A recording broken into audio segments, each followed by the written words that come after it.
At hikain para sa lahat. Para po sa senior citizen po, sinusuportahan ko po yung anti-elderly abuse act.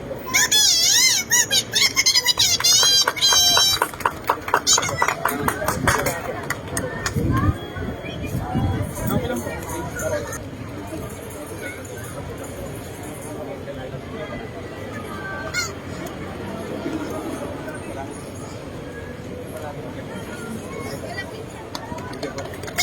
Salamat po.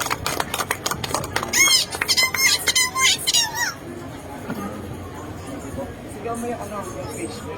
Sikat Pilipinas po. Page po niya, Sikat Pilipinas. Check nyo po. Lagi po siya nagpe-pedicab kung saan lugar po. Sa buong Pilipinas po. Galing po siya ng Bukidnon po, Mindanao. Bukidnon, Mindanao. Salamat po. Thank you po.